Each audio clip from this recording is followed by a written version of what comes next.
James Baldwin once said, "People are trapped in history, and history is trapped in them."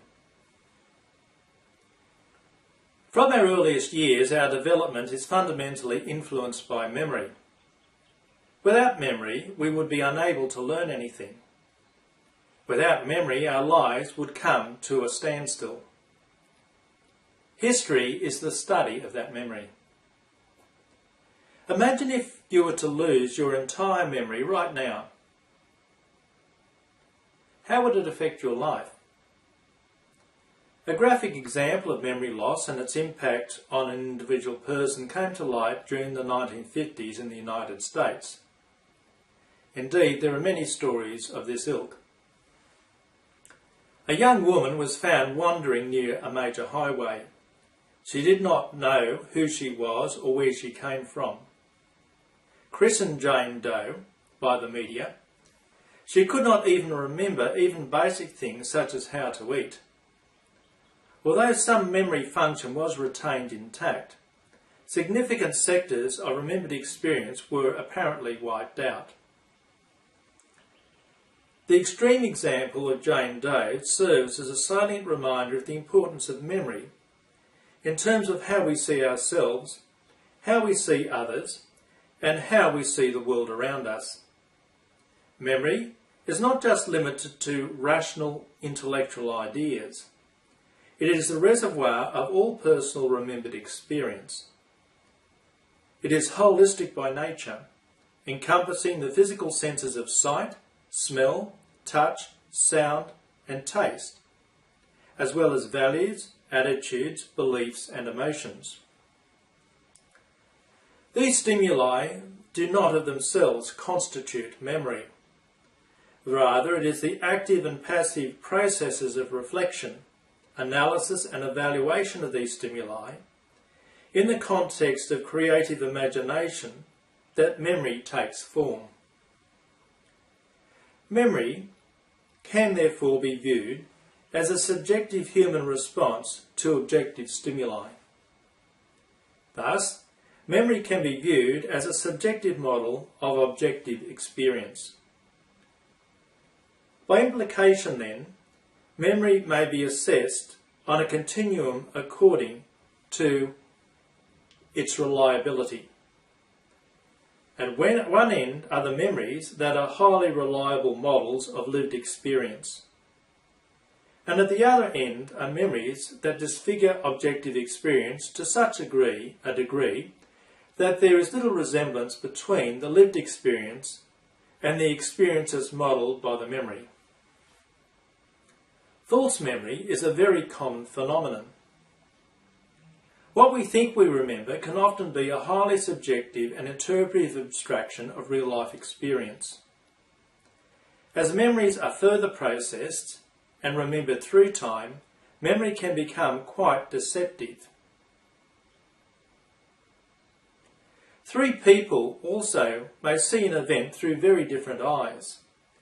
Consider the following true-life example. During a heated football game, a fight began between some of the players. In the furor, a group of people ran onto the field.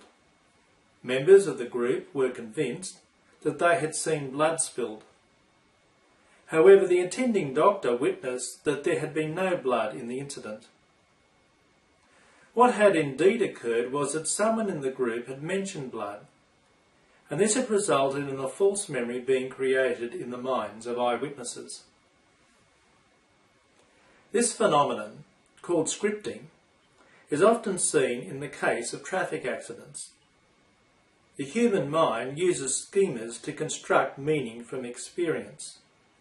As a result, what we actually experience is blended with active imagination to create a pseudo-memory. The interpretive schema and the visual evidence become confused and so create a false memory. This is particularly common in high-stress situations, in which heightened senses tend to distort sense experience.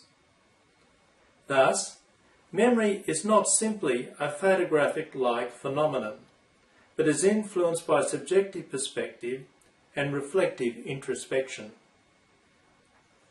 Personality, different moral perspectives, and other divergent assumptions about an event will all colour the interpretation of the observer.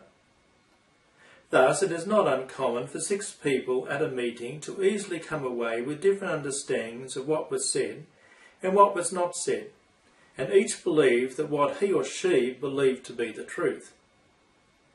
What we remember is an amalgam of what physically took place, our emotional and intellectual processing of this, and the reifying process of later memory formation. If this is true of memory, it is certainly true of history. Each of us has a personal history. If you were to create a timeline outlining the 10 most important events or times in your life, you would be saying something about the way you see yourself. If you were to repeat the exercise in a month's time or a year's time, you may find that you see events differently. If you were to list the 20 most important events of your life, not only would you be adding more information, you would more than likely redevelop your original 10 event categories to fit the new scenario. For example, you might split an event into 2 events or create alternative categories to represent your experience. If you are asked to repeat the exercise for a friend or a stranger, you may even change the way you present the events in your life. Have you ever seen a movie a few times over, possibly a few years apart? Each time is a new experience. The film stimulus remains unchanged, but we change.